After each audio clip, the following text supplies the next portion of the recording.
Glória a Deus. Hoje eu quero trazer para vocês uma palavra baseada em uma frase que não é minha, talvez você já conheça: conhecer a Deus e fazê-lo conhecido. Repita comigo: conhecer a Deus e fazê-lo conhecido. Quero que você leia comigo o texto de 2 Coríntios 4, 5 e 6, é o primeiro texto que nós vamos ler. Vamos ler muitos textos hoje, porque essa palavra vai estar recheada de textos bíblicos, para que você compreenda plenamente o que Deus tem para falar com você nessa manhã, amém? 2 Coríntios 4, 5 e 6, porque não nos pregamos a nós mesmos, mas a Cristo Jesus como Senhor, e a nós mesmos como vossos servos, por amor de Jesus, porque Deus que disse, das trevas resplandecerá a luz, Ele mesmo resplandeceu em nosso coração, para a iluminação do conhecimento da glória de Deus na face de Cristo. Conhecer a Deus e fazê-lo conhecido, é o que esse texto nos mostra. Talvez você tenha feito um propósito esse ano, e nessa fase de final de ano, de início de um novo ano, início de uma nova década, segundo alguns, outros acham que a década só começou o ano que vem, mas isso não importa. As pessoas colocam um propósito. Muitas vezes a gente tem um lema, algo que a gente quer alcançar. Eu quero dar para você, não um propósito para esse ano, mas um propósito para toda a sua vida. Essa frase, como eu disse, não é minha, é um lema da Jocum, é uma organização missionária mundial, Jovens com uma Missão, e ela resume o propósito de Deus para a sua vida, não para esse ano, entendeu? Não é para essa década, é o propósito de Deus para a sua vida. Você quer entender as grandes perguntas da humanidade? Quem sou eu, porque eu estou aqui, todas essas coisas, qual o significado da vida?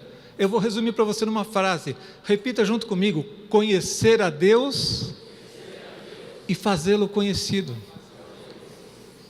Eu gosto de frases como essa, que são como provérbios, são frases curtas, e que tem um conteúdo, uma quantidade de revelação, uma quantidade de significado tão profunda, mas tão resumida. Conhecer a Deus e fazê-lo conhecido. Guarde isso para o resto da sua vida. Você não lembra de muitas pregações na vida, não é verdade? Você se lembra da pregação do Ramon, porque foi semana passada, mas há 2 semanas eu não sei se você já consegue lembrar de alguma coisa. Eu não sei se você se lembra de alguma pregação que eu fiz aqui, mas eu quero que você se lembre de uma coisa. O que é? Conhecer a Deus e fazê-lo conhecido. Isso tem que entrar no seu coração, tem que se tornar o seu objetivo de vida daqui para frente, amém? Eu vou explicar para você, obviamente, porque espero que ao final da pregação você esteja mais convencido do que agora. Mas essa frase é tão profunda que eu posso dizer isso sobre a Bíblia. Para que existe a Bíblia? Para que eu possa conhecer a Deus e também para fazê-lo conhecido. É verdade?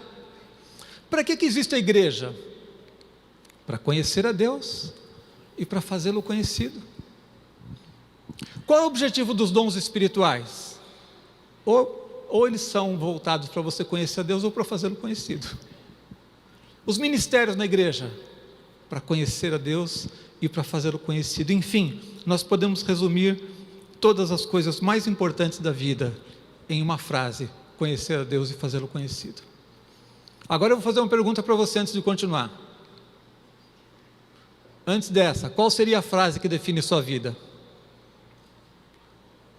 Será que é uma frase à altura dessa aqui? Será que a frase que define a sua vida talvez seja assim: eu quero ser feliz? Tem muita gente que me diz isso. Não, eu quero ser feliz. A pessoa quer divorciar da mulher. Por que você quer divorciar? Porque eu quero ser feliz. E eu quero ser feliz é o que define toda a vida dele. O que você vai fazer? Eu vou sair desse emprego, eu vou para outro, eu vou mudar para outro lugar. Por quê? Porque eu quero ser feliz. Para algumas pessoas, a frase que define a sua vida é: eu quero ser feliz. Para outros, uma outra frase. Quantos aqui podem definir a sua vida pela frase: conhecer a Deus e fazê-lo conhecido? É para isso que eu estou aqui, para conhecer a Deus e para fazê-lo conhecido, amém? Se não era antes, eu espero que seja a partir de hoje, amém? Quero falar então sobre o primeiro ponto. Obviamente vão ser 2, né? Mas vai ter um monte de pontos no meio aí. Conhecer a Deus. Em primeiro lugar, conhecer a Deus é uma experiência pessoal. Conhecer a Deus é uma experiência pessoal, não tem nada a ver com religiosidade, não tem nada a ver com a história da sua família, não importa se a sua família era dessa ou daquela religião, não importa se você é filho de pastor, neto de pastor. Conhecer a Deus é uma experiência sua, é uma experiência pessoal. Você não pode se apoiar e nem estar amarrado na experiência de nenhuma outra pessoa. Um dia você vai estar diante de Deus e você vai responder pela maneira como você deu uma resposta a Deus. Você precisa conhecer a Deus.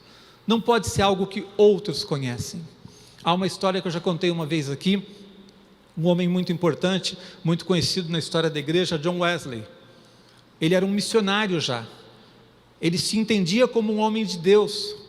Ele saiu dos Estados Unidos na época, 1700 e nada, para pregar o evangelho, saiu da Inglaterra para pregar nos Estados Unidos, pregar aos índios. E numa experiência frustrante que ele teve, quando ele voltava para os Estados Unidos, para a Inglaterra, o navio quase afundou. Foi uma tempestade terrível, todo mundo desesperado. E ele viu algumas pessoas cantando e louvando a Deus. E ele com medo da morte, mas os caras lá cantando e louvando a Deus. E ele disse: o que está acontecendo? O que é que eles têm de diferente? E foi conversar com eles. Quando passou a tempestade, obviamente, o navio não afundou. E aqueles homens eram missionários morávios, homens muito tementes a Deus. Um dia você precisa pesquisar um pouquinho, conhecer a história dos morávios. Esse morávio então perguntou para ele: você crê que Jesus é o Salvador? Wesley respondeu assim: eu creio que Ele é o Salvador do mundo. Resposta errada. É lógico que Ele é o Salvador do mundo, mas ele estava perguntando: você crê que Ele é o teu Salvador? Então o morávio insistiu com ele: Wesley, você crê que Jesus é o teu Salvador? Sabe o que ele respondeu? Eu espero que sim. Um homem que era um missionário da igreja anglicana. Eu espero que sim. E foi depois dessa experiência, depois de perceber que ele mesmo não tinha uma experiência pessoal com Deus, que ele foi buscar a Deus e teve uma experiência tremenda, transformadora, e se tornou um dos maiores pregadores, uma pessoa que Deus usou para gerar um avivamento tremendo que mudou a história da Inglaterra. Por quê? Precisa ser uma experiência pessoal. Você precisa conhecer a Deus. Você precisa ter a sua experiência pessoal com Jesus. Eu ouço pessoas me dizendo assim: eu vou lá na sua igreja. Você vai lá na minha igreja? A igreja não é minha e você, mas mesmo assim você vai lá. Às vezes você encontra uma pessoa e você pergunta se ela é cristã, ela diz assim: eu vou de vez em quando na igreja do pastor tal. Ela mal conhece a igreja, ela mal conhece o pastor. E Jesus, onde é que está nessa história? Não adianta conhecer a igreja batista, não adianta conhecer a palavra viva, não adianta você vir aqui ver o apóstolo Lamartine, porque o conhece, gosta dele. Você precisa conhecer o Jesus que é pregado pela palavra viva, o Jesus que é pregado pelo Lamartine, amém? Tem que ser a tua experiência com Deus. Você não consegue chegar no céu pela fé do Lamartine, você precisa chegar no céu pela tua fé. Você precisa ter a tua experiência com Deus. Você precisa conhecer a Deus. Conhecer a Deus é uma experiência pessoal. Lá em Atos 19:13, há uma experiência que, como se diz, seria cômica se não fosse trágica. Diz assim: alguns dos judeus exorcistas ambulantes tentaram invocar o nome do Senhor Jesus sobre possessos de espíritos malignos, dizendo: esconjuro-vos por Jesus a quem Paulo prega. Quem conhece a história sabe que os demônios responderam assim: eu conheço Jesus, eu sei quem é Paulo, mas você não sei quem é. Você não pode basear a sua experiência com Deus, o seu conhecimento de Deus, na experiência de terceiros. Tem que ser o seu Jesus. Não pode ser o Jesus que Paulo prega, não pode ser o Jesus que eu estou pregando para você. Tem que ser o seu Jesus, amém? Segundo lugar, conhecer a Deus é uma experiência com o Pai. Muitas pessoas falam de Jesus e às vezes pensam que o Pai ficou lá nas páginas do Velho Testamento, que o Pai é talvez um juiz bravo e eles não conseguem ter intimidade com o Pai. Conhecer a Deus significa conhecer o Pai. Eu quero mostrar para você que desde o início, desde o Antigo Testamento, Deus demonstrou que estava preocupado em que as pessoas o conhecessem. Deus chamava o povo para que o conhecesse. Advertiu quando eles estavam se desviando desse caminho. Deus quer que você o conheça, amém? Ezequiel 39:7 diz assim: farei conhecido o meu santo nome. Deus está dizendo que Ele vai fazer isso. Farei conhecido o meu santo nome no meio do meu povo de Israel, e nunca mais deixarei profanar o meu santo nome. E as nações, não era só para Israel conhecer, as nações saberão que eu sou o Senhor, o Santo de Israel. Deus chamou Israel como uma nação missionária que deveria fazer o mundo inteiro conhecer a Deus. Eles se fecharam numa religiosidade nacionalista e deixaram o mundo inteiro de lado. Deus teve então que mudar as coisas. Provérbios 2:5 diz: então entenderás o temor do Senhor e acharás o conhecimento de Deus. Mais uma vez, Deus quer que você o conheça. Isaías 1:3, o profeta Isaías, Deus fala através do profeta Isaías e diz assim: o boi conhece o seu possuidor e o jumento o dono da sua manjedoura, mas Israel não tem conhecimento, o meu povo não entende. Vamos parar aqui. Vocês entenderam o que eu entendi? Deus disse que eles eram mais burros que um jumento? Sim ou não? Eu estou exagerando? Deus disse que eles eram mais burros que um jumento ou não? Está aqui o texto, olha lá. O boi conhece o seu dono, o seu possuidor, o jumento o dono da sua manjedoura, mas Israel não tem conhecimento, é mais burro que um jumento, tem menos conhecimento do que um jumento. Deus não estava feliz com esse negócio não, gente, deu para entender? Quando o profeta usou essas palavras, ele sabia que ele ia ofender as pessoas, sim ou não? Mas Deus estava dando um alerta duro, claro: vocês foram chamados para conhecer a Deus. Se vocês não conhecem o seu dono, o seu mestre, o seu criador, como é que você vai explicar isso? Como é que você vai justificar isso diante de Deus? Você foi criado para conhecer a Deus e fazê-lo conhecido, e se você não está caminhando nisso, o que você está fazendo da vida? Eu não vou dizer que vocês são mais burros que um jumento, coisa feia. Vocês não são como o povo de Israel foi naquela época.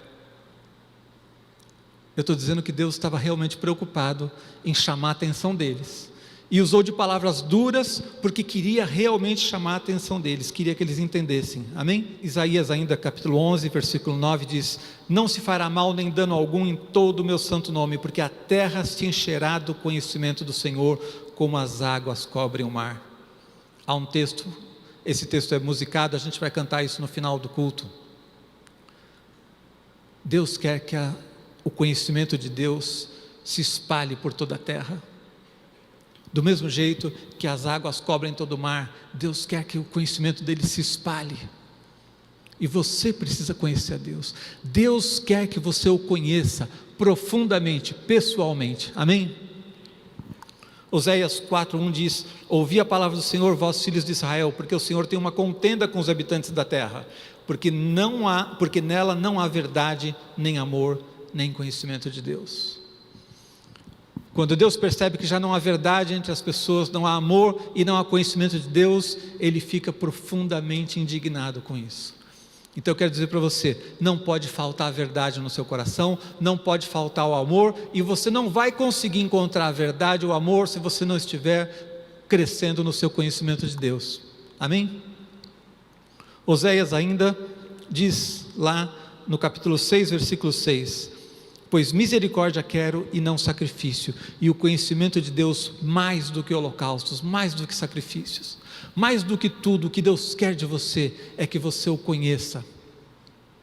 Você pode fazer coisas para Deus, você pode ofertar coisas para Deus, você pode fazer tantas coisas. O que Deus mais quer é que você o conheça, e que todo o resto, aí sim, seja fruto desse conhecimento de Deus.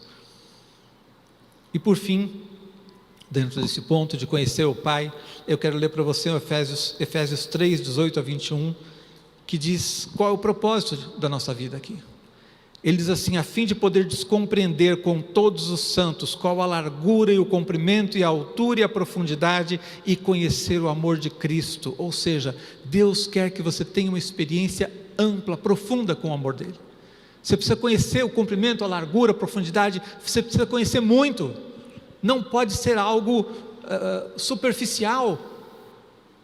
Se você tem um conhecimento superficial de Deus, tem algo errado com a sua vida que precisa ser corrigido hoje. E ele diz: para que sejais, o amor de Cristo que excede todo o entendimento, para que sejais tomados de toda a plenitude de Deus. Ora, aquele que é poderoso para fazer infinitamente mais do que tudo quanto pedimos ou pensamos, conforme o seu poder que em nós opera, a ele seja a glória na igreja e em Cristo Jesus por todas as gerações, para todos sempre. Amém.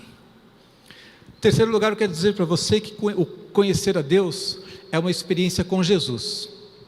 Já te disse que é uma experiência pessoal, é uma experiência com o Pai, mas também é uma experiência com Jesus, porque quando Jesus veio ao mundo, ele veio para revelar o Pai, ele veio para nos mostrar quem Deus é, ele veio para nos salvar, para morrer na cruz no nosso lugar, mas para revelar quem Deus é. E se você quiser conhecer a Deus, você precisa vir através de Jesus.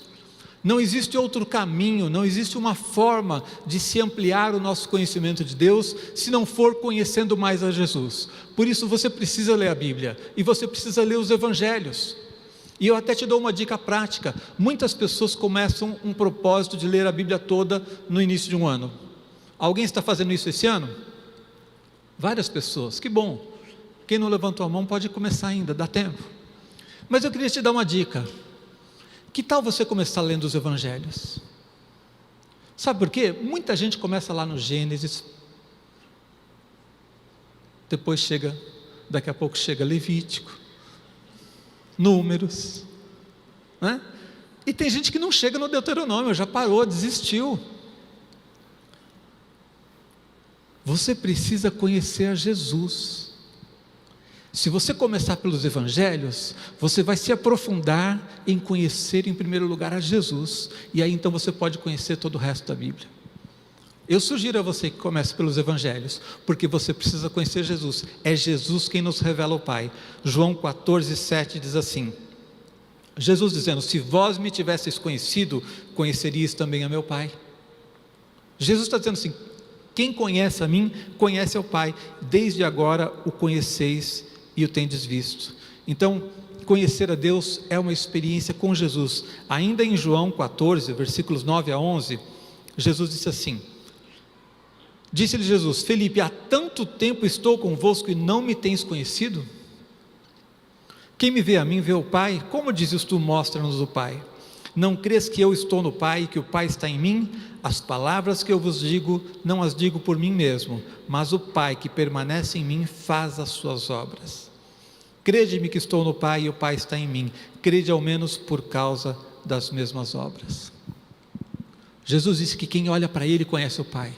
Então às vezes você vai ver as pessoas discutindo religião, as pessoas discutindo filosofias, discutindo opiniões. As pessoas têm opiniões sobre Deus, opiniões sobre a salvação, sobre o mundo, sobre o que é certo, sobre o que é errado. Você vai conhecer a Deus olhando para Jesus. Muitas pessoas se levantam para falar em nome de Deus hoje em dia. Você vai encontrar aí, as pessoas hoje em dia usam muito o YouTube, e lá você pode procurar e ouvir a pregação de quem você quiser. E muita gente que está falando, dizendo que está falando em nome de Deus, não revela nada de Jesus. Certa vez eu questionei uma pregação que eu estava ouvindo, e alguém me disse assim: poxa, mas por que você está questionando? Eu disse: porque não parece com Jesus. Se não parece com Jesus, está errado. Nem o pregador parece com Jesus, nem o que ele está pregando. Jesus nos revela o Pai. Jesus nos revela a Deus. Ele veio para que a gente conseguisse entender de uma maneira mais clara quem é Deus. Então, você quer conhecer a Deus? Quer conhecê-lo mais profundamente? Olhe para Jesus. Ouça tudo que Jesus pregou, tudo que Jesus ensinou, leia as parábolas, leia as histórias, leia tudo que Jesus ensinou, veja a maneira como ele lidava com as pessoas, veja a graça dele se movendo em todos os relacionamentos, quando ele lidava com os pecadores, como é que Jesus agia. Você vai conhecer Jesus, e se você conhecer Jesus, você está conhecendo a Deus, amém? Conhecer a Deus significa conhecer a Jesus. Eu vou ler para você. Vou pular o texto de Efésios, vou ler o texto de Filipenses 3:8. Paulo diz assim: sim, deveras considero tudo como perda por causa da sublimidade do conhecimento de Cristo Jesus, meu Senhor, por amor do qual perdi todas as coisas e as considero como refúgio para ganhar a Cristo. Paulo estava dizendo assim: eu tenho muito conhecimento, eu tenho uma experiência religiosa. Sabe o que é isso para mim? Lixo, refúgio. Conhecer a Cristo é muito superior, é muito mais sublime. Eu conheço pessoas que entram numa igreja como talvez você esteja sentado hoje, ouve uma mensagem e não conseguem crer, não conseguem se lançar na presença de Deus, porque ficam presas a conceitos religiosos do seu passado, da sua família, dos seus antepassados. Conhecer a Deus exige que você conheça a Jesus, e Jesus vai te levar até o Pai, amém? Glória a Deus. Você quer aplaudir ao Senhor? À vontade.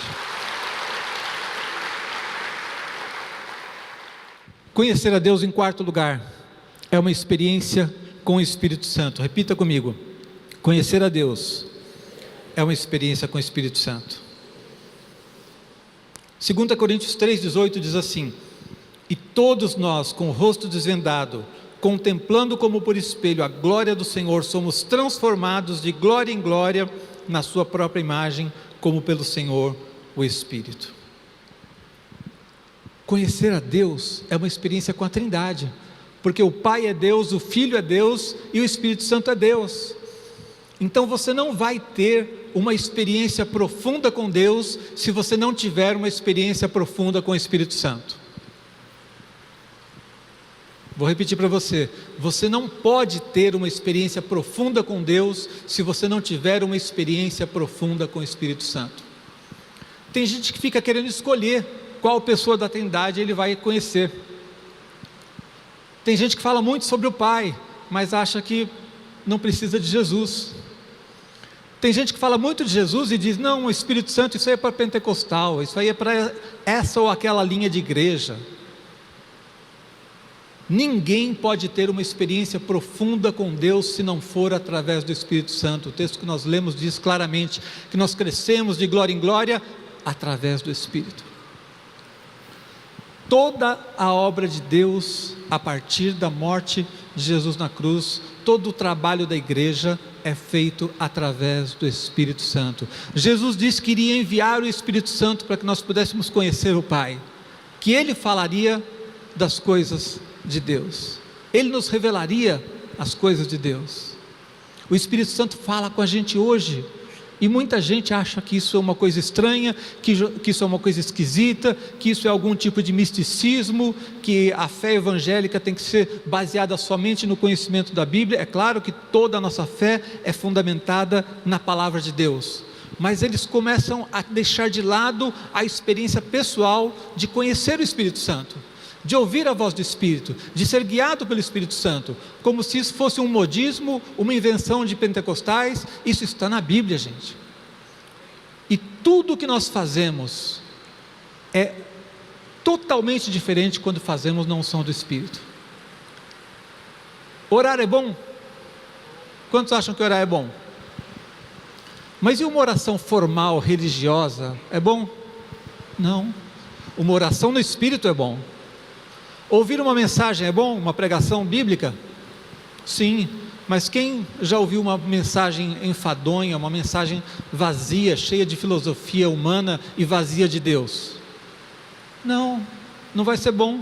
Vai ser bom se a mensagem for ungida. Louvar a Deus é bom, gente?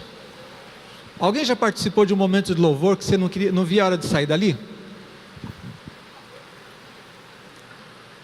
Sim, porque às vezes você está lá, está fazendo uma coisa que é boa, mas se não for ungida pelo Espírito, se o Espírito Santo não está se movendo ali, aquilo se torna cansativo, enfadonho, se torna uma coisa vazia. Louvar a Deus é bom, mas louvar a Deus no Espírito é que realmente é bom. Tudo que nós fazemos, gente, pode ser muito bom quando é no Espírito, e muito ruim quando é vazio, quando não tem a presença de Deus.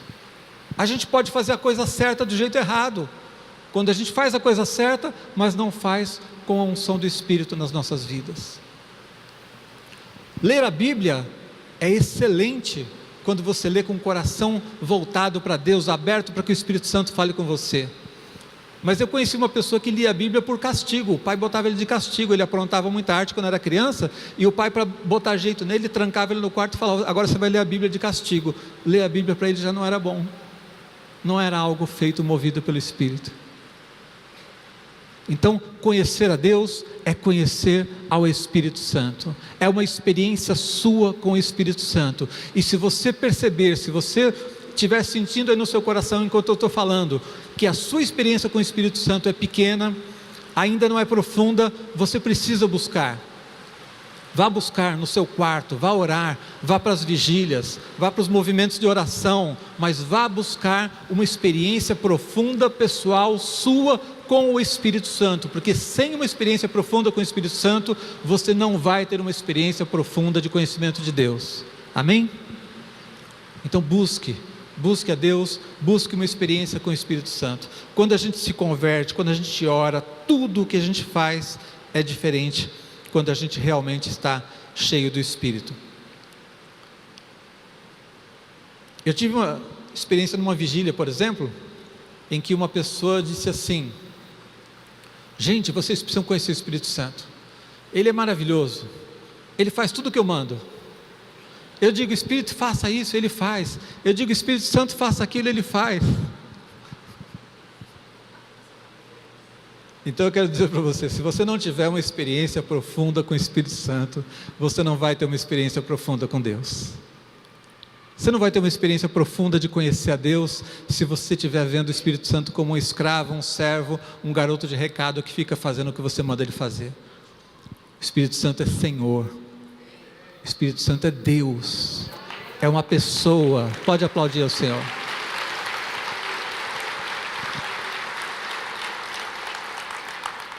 Em quinto lugar, eu quero dizer para você que conhecer a Deus é uma experiência de progresso. Repita comigo: conhecer a Deus é uma experiência de progresso. O que significa isso? Oséias 6,3 diz assim: conheçamos e prossigamos em conhecer ao Senhor. Conheçamos e prossigamos em conhecer ao Senhor. Como a alva, a sua vinda é certa, e Ele descerá sobre nós como a chuva serôdia que rega a terra. Precisamos crescer no conhecimento de Deus. Ninguém aqui vai conhecer a Deus num instante. Deus é tão tremendo, tão maravilhoso, Ele é infinito. Você não vai conhecer a Deus num dia, sim ou não? O seu conhecimento de Deus não vai sair do zero para a plenitude em uma semana. Você precisa progredir no conhecimento de Deus. Nós nunca chegamos ao final, porque Deus é um objeto infinito de se conhecer. Um objeto de conhecimento infinito. Mas eu preciso crescer, eu preciso conhecer mais do que ontem. Quantos aqui podem dizer, não precisa levantar a mão, com convicção: hoje eu conheço a Deus melhor do que o ano passado? Quantos podem dizer com convicção: eu me converti há 5 anos e hoje eu conheço a Deus muito mais do que há 5 anos? Quantos podem com tristeza dizer: eu conheço a Deus há 30 anos, mas hoje eu não estou conhecendo Ele como eu já conheci no passado? Quantos estão vivendo uma experiência de retrocesso na sua vida espiritual? Quantos estão aqui hoje dizendo assim: pastor, minha fé está muito fraca?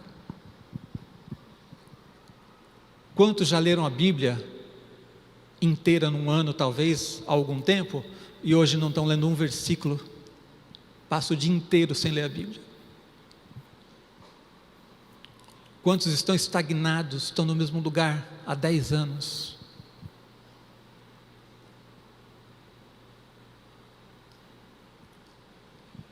A gente às vezes desafia as pessoas a serem líderes de célula e eles dizem assim: não, eu preciso crescer um pouco mais. Ok, o que você está fazendo para crescer? Nada. Quando é que você vai chegar lá? Nunca. Eu só vou fazer isso quando eu chegar a um certo nível espiritual. O que você está fazendo para chegar a esse certo nível espiritual? Você está progredindo? Então eu vou dizer uma coisa para você: o único plano que Deus tem para todos nós é que nós estejamos progredindo. Deus não tem nada a ver com estagnação. Se você acha que você já está bom o suficiente, agora eu já sou diácono, eu já tenho um cargo aqui, eu já sou pastor, você acha, por qualquer motivo, em algum momento você achou que já sabia o suficiente, ou que você já está fazendo o suficiente, que você já atingiu o nível que você queria, e você ficou feliz, acha que está bom? Errou, não está bom, porque nós precisamos crescer continuamente, todos os dias. A cada ano eu tenho que estar num novo patamar, num novo patamar, num novo patamar. Ai, que saudade de quando eu era um novo convertido. Ai, que saudade do primeiro amor. Está com saudade do primeiro amor porque não ama mais. Está com saudade do primeiro amor porque seu amor esfriou. Porque se o seu amor está crescendo mais e mais, como diz o texto, se você está indo de glória em glória, você vai ter saudade do quê?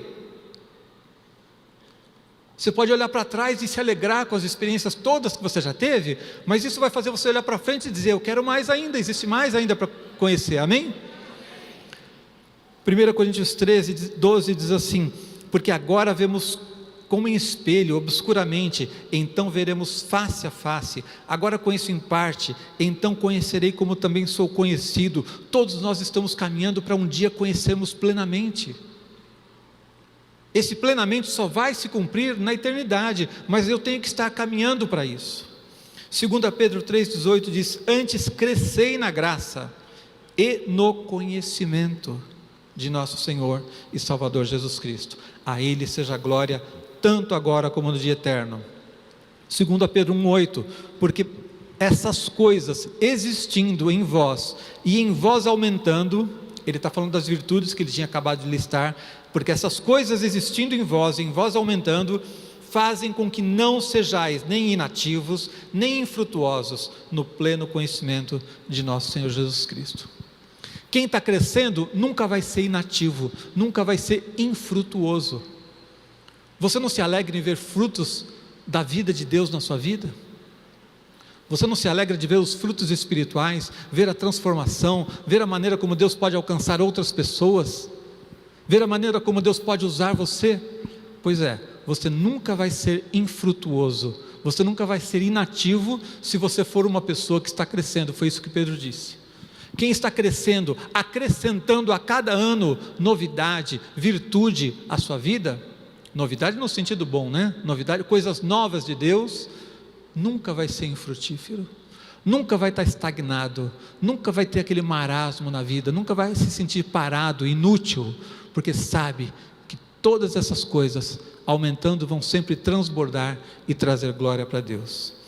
E nesse ponto ainda, o último versículo que eu quero ler para você, é um dos versículos que eu mais amo e cito, Provérbios 4,18, que diz que a vereda dos justos é como a luz da aurora, que vai brilhando mais e mais até ser dia perfeito. Então o caminho que Deus tem para você é um caminho de crescimento.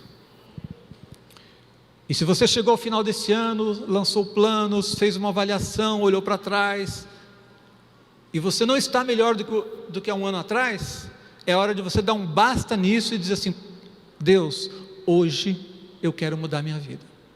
Eu estava estagnado, ou eu estava retrocedendo, e isso não combina com o caráter de um cristão, isso não combina com alguém que conhece a Deus, não existe motivo para se aceitar uma situação dessas.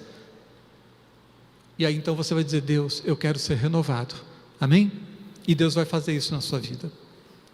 Sexto lugar, eu quero dizer que o conhecimento de Deus, conhecer a Deus, é uma experiência abrangente, ou seja, não religiosa. O que eu quero dizer com isso, gente? Pastor, religião é uma coisa ruim? Não, religiosidade é uma coisa ruim. Religiosidade é quando você confina a sua experiência com Deus a um momento religioso. Você é crente só aqui dentro? Como é que é você lá fora? Você louva a Deus só quando tem 10 pessoas aqui em cima te conduzindo? Você louva a Deus todos os dias? Você louva a Deus na sua casa, no seu trabalho? Ou você só louva a Deus quando tem alguém te acionando, te estimulando? Você tem momentos de adoração na sua vida? Ou você só consegue adorar quando toca uma música de adoração, lentinha, o pessoal faz o sinal para o baterista parar de tocar? Só nessas horas você consegue adorar? Então você é um religioso. Desculpa falar, você não sabia. Conhecer a Deus não é uma experiência religiosa, é uma experiência abrangente. Eu vou dizer para você, as maiores experiências que eu tive na minha vida foi sozinho com Deus. Todos nós aqui, e eu sei que não vai parecer que eu estou bajulando o nosso apóstolo, vocês vão concordar comigo? Não estou falando nada exagerado. Nós temos um grande pregador aqui todos os domingos, não temos? É tão bom ouvir a palavra de Deus pregada com propriedade, com unção, todos os domingos. Mas tem coisas que Deus falou comigo que nenhum pregador falou, porque era sobre a minha vida. Tem experiências que eu tive com Deus, nas lutas que eu passei, nas provações que eu já passei, que só eu e Deus é que conhecemos. Algumas eu nunca nem contei aqui numa ilustração, num sermão, nunca contei para ninguém. Eu passei com Deus. Então, conhecer a Deus não é algo que você vai adquirir somente nos cultos. Os cultos fazem parte, as pregações fazem parte, ler a Bíblia num momento aqui faz parte, adorar a Deus faz parte. Deus pode te trazer uma revelação tremenda na hora que a gente está cantando um cântico. Claro, isso aqui faz parte. O religioso só conhece isso aqui. O religioso não experimenta a Deus fora do contexto da igreja. Esse é o problema. E você precisa conhecer a Deus e experimentá-lo todos os dias, em todas as circunstâncias da sua vida. Você precisa orar quando você está lá no seu trabalho, você precisa orar pelas coisas na sua família, você precisa orar e buscar Deus e ter experiências com Deus fora dos momentos em que alguém está te ensinando. Você precisa deixar o Espírito de Deus falar com você e guiar a tua vida. Isso é ser de fato um filho de Deus e conhecer a Deus. Se todo o seu conhecimento de Deus se limitar ao que você recebe aqui na igreja, a sua vida é muito pobre. Por melhor que seja o pastor que prega para você, por melhor que seja a pessoa que está aqui ministrando louvor, conhecer a Deus somente num momento religioso é muito pouco. O conhecimento de Deus é algo que você experimenta todos os dias. Em cada luta que você passa, em cada situação do dia a dia que você enfrenta, é a maneira como você reage a isso, como você busca ou não a Deus para lidar com aquilo que vai fazer de você realmente alguém que conhece a Deus, amém? Gálatas 5:25 diz: se vivemos no Espírito, andemos também em Espírito. Se o Espírito de Deus está em você, ande no Espírito, não experimente a presença do Espírito Santo somente aqui. O Espírito Santo não vem aqui visitar-nos num momento de adoração, ele está em você, para te dar uma vida inteira com Deus, amém? Não para que você experimente unção de Deus somente em alguns locais. Grande parte do problema dessa religiosidade hoje é dos próprios pastores, que ficam pregando: vem aqui porque aqui Deus está falando, vem aqui porque hoje Deus vai falar com você aqui na rua tal, número tal, e querem confinar Deus a um local, a um horário. Deus não precisa marcar a hora com você, Ele é teu Deus todos os dias da tua vida, o tempo todo, amém?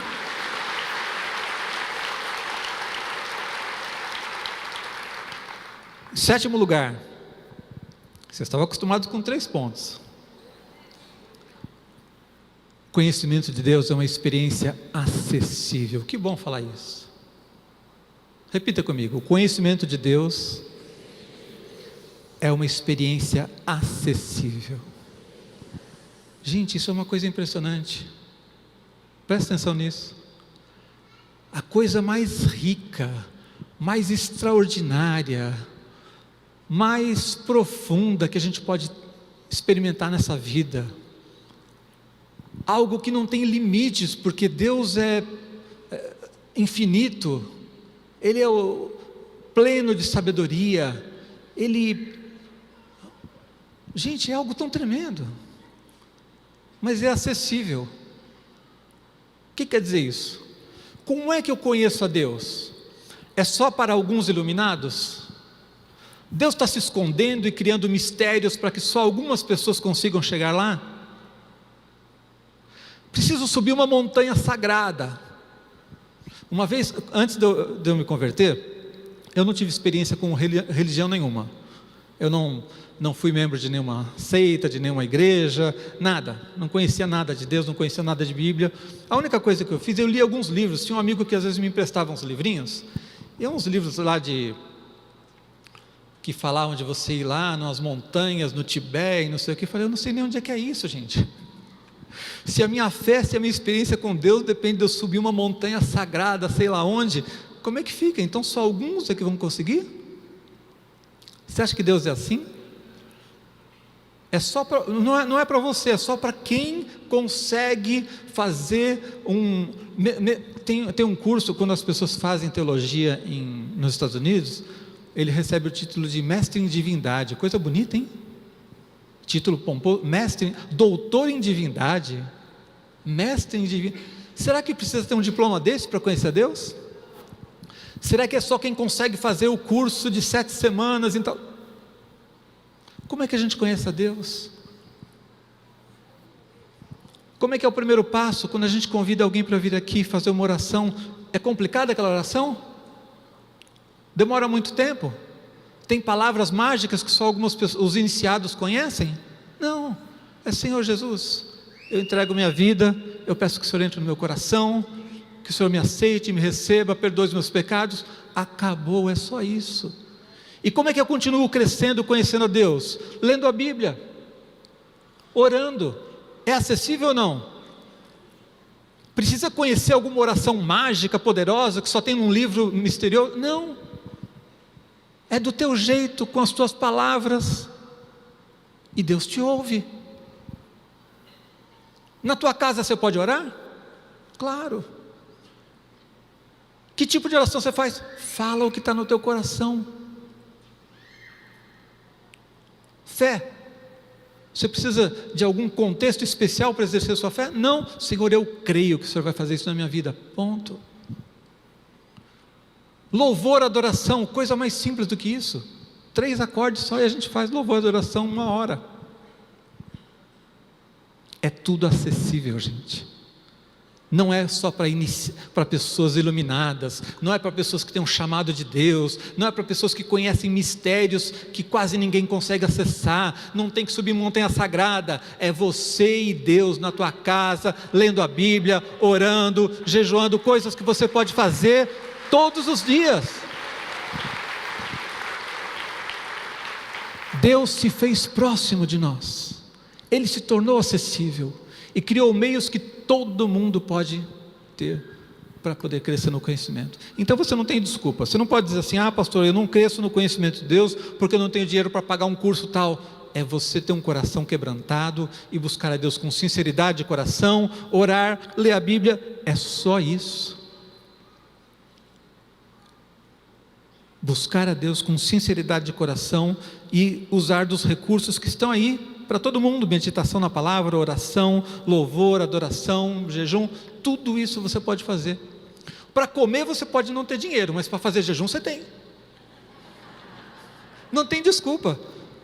Se o conhecimento de Deus dependesse de comer algum alimento difícil de encontrar, talvez você ficasse numa encrenca, mas para fazer jejum é fácil. Não há dificuldades, não há barreiras para que se chegue a Deus, amém? Eu quero ir para o segundo ponto, e esse vai ser mais curto, fique tranquilo. Fazê-lo conhecido. Até agora eu estou falando sobre conhecer a Deus, mas só conhecer a Deus, embora conhecer a Deus seja algo tão grande, seria pouco para nós, porque seria uma atitude miserável, seria uma atitude egoísta, Se você só busca Deus para conhecer e conhecer, e você faz cursos, e você vai lá e faz um monte de cursos, quer fazer teologia, e você se aprofunda em conhecer a Deus, e você lê muitos livros, e você só foca em conhecer a Deus, você ainda está fazendo algo muito pequeno, embora conhecer a Deus seja tão grande. Mas é pequeno porque a sua atitude é pequena, você só está pensando em você. Como é que eu posso conhecer tanto a Deus e ver o mundo inteiro indo para o inferno, o mundo inteiro se arrebentando, e eu não vou fazer diferença nenhuma na vida dos outros? Quem conhece a Deus precisa fazê-lo conhecido. Quem conhece a Deus precisa fazê-lo conhecido. Vou explicar para vocês. Nós temos o pódio aqui, o Ministério de Ensino, e temos os cursos. O primeiro, nível bronze, não estou fazendo propaganda não, é o Vida Cristã. Depois vem o Liderança. E uma pessoa estava terminando o curso de liderança e me disse assim: pastor, eu quero fazer um curso de teologia, qual você me recomenda? Eu disse para ele: nenhum. Por que, pastor? Não tem nenhum bom? Eu falei: tem, mas vamos conversar. Por que você quer fazer um curso de teologia? Para conhecer mais a Deus. Então vamos lá. Você já tem uma célula? Não.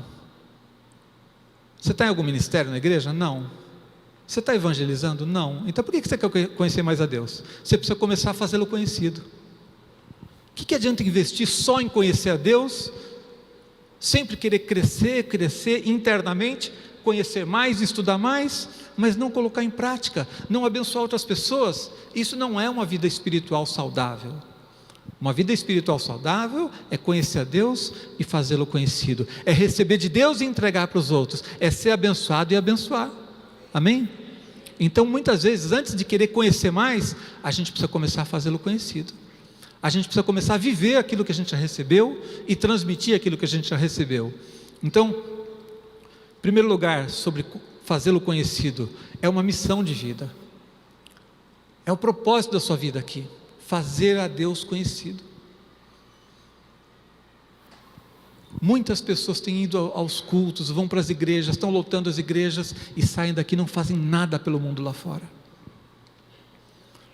Vivem uma experiência com Deus religiosa dentro do templo, e lá fora não estão fazendo a Deus conhecido. E às vezes ainda fazem o contrário, causam escândalo e fazem as pessoas se afastarem de Deus, porque as pessoas olham para o cidadão e dizem assim: se ser cristão é como esse aí, eu não quero ser. Nós precisamos fazer a Deus conhecido, essa é a nossa missão, amém? E nós podemos fazer isso pregando com a vida e pregando com as palavras. Pregando com a vida, Francisco de Assis disse assim: pregue o evangelho em todo o tempo, se necessário use palavras.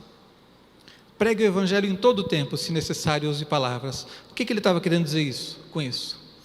Que a nossa vida é a nossa maneira de viver, é a maneira como eu sigo a Jesus, e eu demonstro na minha maneira de agir quem é Jesus, que as pessoas vão começar a conhecer a Deus. O que o Ramon contou aqui, da maneira como ele reagiu diante de uma situação que ia trazer prejuízo financeiro para ele, mas ele agiu com honestidade, com integridade, deixou lá o recadinho, mandou uma palavra de Deus para a pessoa. Isso é pregar com a vida, não somente com as palavras. E nós precisamos pregar com a vida. Você tem que deixar que a sua vida seja transformada pelo conhecimento de Deus, para que as pessoas olhem para você e vejam Jesus. A grande tragédia dos nossos dias é que a gente está querendo pregar para os outros, mas eles não veem Jesus na nossa vida. Eles precisam ver Jesus em você. Quando eu me converti, foi isso que me fez ficar na igreja, ouvir mais, até chegar ao ponto de realmente me converter, porque eu cheguei na igreja e eu olhava para algumas pessoas e eu falava assim: tem algo na vida dele, eu não sabia explicar o que era. Era aquela paz que só quem é cristão tem, aquele amor que flui do interior, aquela presença de Deus, e eu via aquilo nas pessoas e eu dizia: eu quero ter isso. Eu não entendia ainda como é que era, porque eu não conhecia nada de Bíblia, mas eu vi Jesus nas pessoas. Sabe quando a pessoa olha para você? Isso aconteceu há muito tempo comigo. Estava no ônibus e uma pessoa parou, olhou para mim e falou assim: você é cristão, né? Eu falei: sou. Como é que você sabe? A gente percebe. Eu não uso nenhuma roupa diferente, gente. Nem isso aqui eu uso a maior parte dos meus dias. Só para pregar.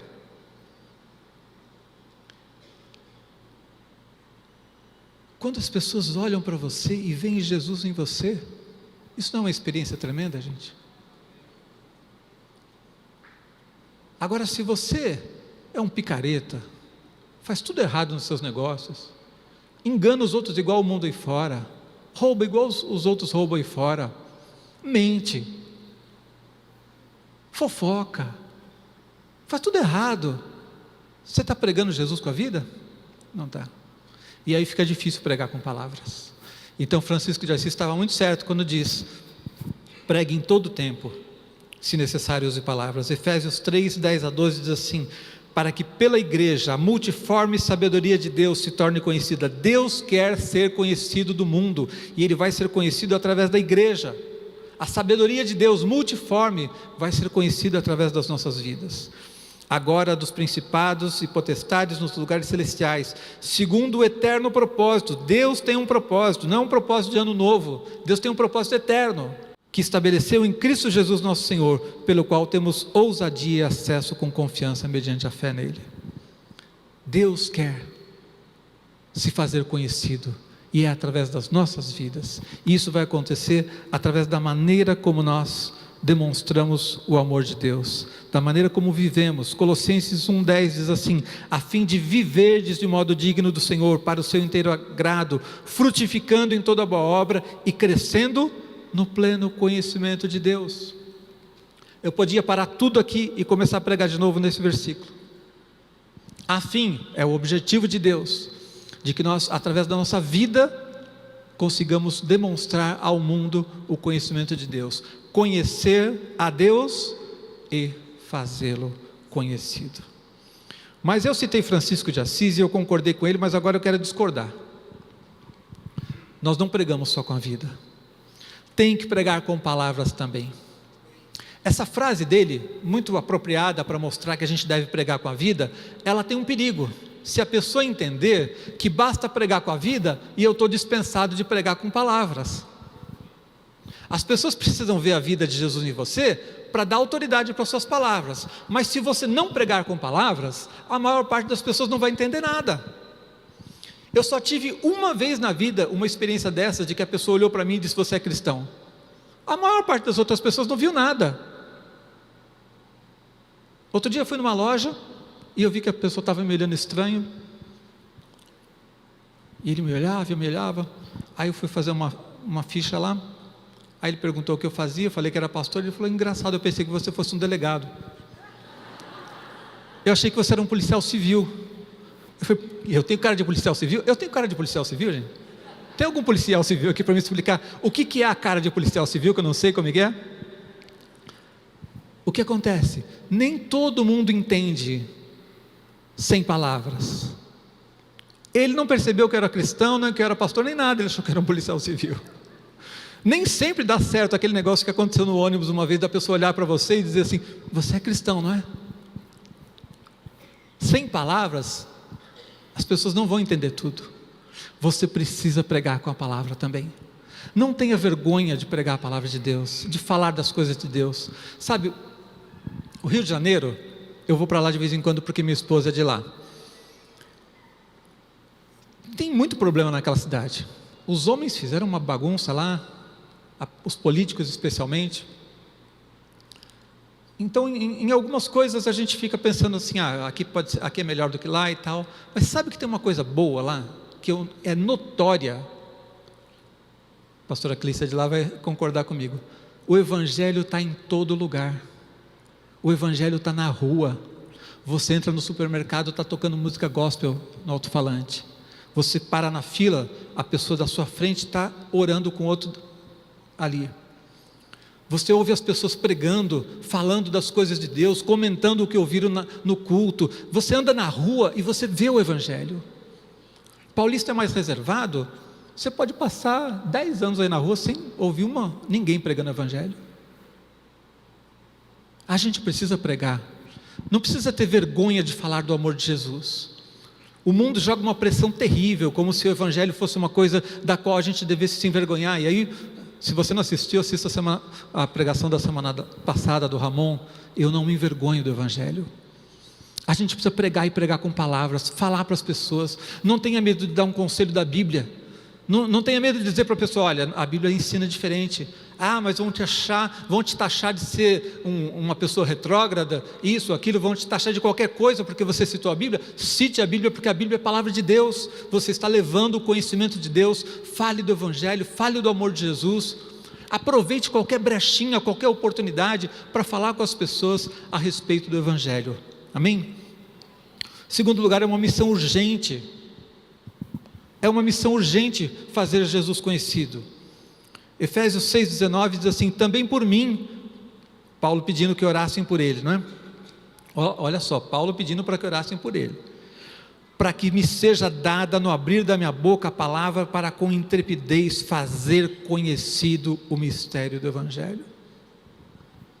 Você não vê Paulo pedindo oração em quase lugar nenhum. Quando ele pede é o seguinte: eu quero que vocês orem para que eu tenha muita intrepidez, muita sabedoria, aproveite as oportunidades para falar do Evangelho. Gente, ele falou muito, não falou? Ele pregou no mundo inteiro. E qual era o desejo dele? Fazer isso ainda mais urgente. Você tem urgência de pregar o Evangelho? Você sente a urgência de fazer Jesus conhecido? Ou você não está nem aí com isso? Ah, isso aí é o problema da igreja. Eu dou meu dízimo, os pastores que façam. Tem gente que pensa assim: eu dou dízimo e a igreja trabalha para propagar o Evangelho. Você precisa fazer Jesus conhecido. Você é estudante? Vai passar essa fase. Aproveite para pregar as pessoas ali. Eu não posso ir lá. Você trabalha numa empresa? Está achando ruim, está pensando em ir embora de lá? Pregue urgentemente, porque você vai sair de lá, daqui a pouco não vai ter mais ninguém para pregar o Evangelho ali. Na sua família, pregue o Evangelho. Mas a gente vai ter tempo amanhã, não vai? Não sei. Talvez o seu tempo acabe. Talvez o tempo da pessoa que você quer pregar o Evangelho acabe. Eu tive uma experiência que eu fiquei muito chateado. Eu tentei pregar o Evangelho para uma pessoa, eu fui comprar o carro, fiz amizade com a pessoa que estava me vendendo o carro, eu tive algum relacionamento, né? E é a melhor hora para você pregar o Evangelho, quando alguém está te vendendo algo, porque a pessoa está interessada em te ouvir. Dei meu livro para a pessoa, ela leu, mas não consegui levá-la para a minha célula, convidei, a pessoa não foi. Como era uma mulher, eu não quis aprofundar muito o relacionamento, pedi que uma outra mulher da célula fizesse um contato, desenvolvesse amizade e tentasse levar aquela pessoa até a célula e tal, mas a pessoa nunca estava lá mais. Aí um dia foram lá visitar, disseram: olha, disse que está de férias. Passou 3 meses, foi lá visitar, não está. Até que um dia disseram para ela: olha, essa pessoa faleceu. Ela cometeu um suicídio. Então eu espero ter uma surpresa gostosa de chegar lá no céu e descobrir que, pelo pouco que eu pude falar com ela, ou pela leitura do meu livro, de alguma maneira ela tenha tido uma experiência com Deus, e que aquilo que aconteceu foi um momento de uma depressão profunda, de um desespero. Eu tenho essa esperança ainda, mas às vezes não dá tempo. E se a gente perde uma oportunidade de fazer Jesus conhecido, a gente não sabe se a gente vai estar vivo para fazer amanhã, e a gente não sabe até quando as pessoas vão estar ali para a gente fazer isso, fazer Jesus conhecido. Então não perca as oportunidades. Fazer Jesus conhecido é algo urgente. Em 2 Timóteo 4,2, Paulo diz assim: prega a palavra, insta, quer seja oportuno, quer não, corrige, repreende, exorta com toda longanimidade e doutrina. Prega a palavra. Fazer Jesus conhecido é urgente. As pessoas precisam e precisam muito de Jesus, e Ele está em você. É você quem vai fazer o conhecido, amém? E por fim, é uma missão envolvente. O que significa isso? É algo que envolve toda a vida, envolve todos os recursos nossos, envolve todo tipo de relacionamentos, todo tipo de situação. Eu não faço Jesus conhecido quando eu venho aqui participar de um grupo de evangelismo da igreja somente. Eu não faço Jesus conhecido somente através de um evento da igreja. Ter uma célula é um passo além, mas ainda não é tudo. Você pode até ter uma célula e fazer Jesus conhecido através daquela célula, mas isso não te exime de continuar fazendo Jesus conhecido de todas as outras maneiras, em qualquer lugar que você esteja. Vou dar um exemplo para vocês. A pastora Cléo foi da nossa igreja algum tempo atrás. Ela levou uma pessoa para Jesus pedindo pizza, gente. Eu acho difícil fazer isso, não é difícil? Ligou para a pizzaria, sábado à noite, lotada a pizzaria, a pessoa não conseguia atendê-la, estava ocupada demais, atarefada demais, angustiada, a pessoa trabalhando naquela loucura. E aí pediu desculpas para ela, porque não estava conseguindo atendê-la rapidamente. E ela respondeu assim: fique tranquila, eu estou em paz, eu vim de um lugar tão abençoado. Pronto. A pessoa ficou doida para saber que lugar abençoado é esse que deixou ela em paz, porque ela estava num lugar nada abençoado, trabalhando igual uma louca e desesperada. A pessoa parou de atender, atrasou as pizzas. Que lugar é esse onde você estava? Eu preciso saber. Isso foi no sábado à noite. No domingo de manhã, a pessoa estava com ela aqui na igreja. É urgente. E é em todo lugar. Você está de férias? Que tal ganhar alguém para Jesus nas férias? Ou você tira férias de Deus também? Você vai viajar para o exterior? Pensou ganhar alguém fora do país? Que bênção! Você está no trabalho, você não está gostando muito do lugar onde você trabalha? Que tal ganhar seu chefe para Jesus? Quem sabe muda tudo lá. Fazer Jesus conhecido é algo que envolve toda a nossa vida. 2 Coríntios 2,14, Paulo diz assim: graças porém a Deus que em Cristo Jesus sempre nos conduz em triunfo e por meio de nós manifesta em todo lugar a fragrância do seu conhecimento. Você é o perfume de Cristo nesse mundo aqui. O perfume alcança, ele se espalha. Você está aqui nesse mundo para conhecer a Deus e para fazê-lo conhecido.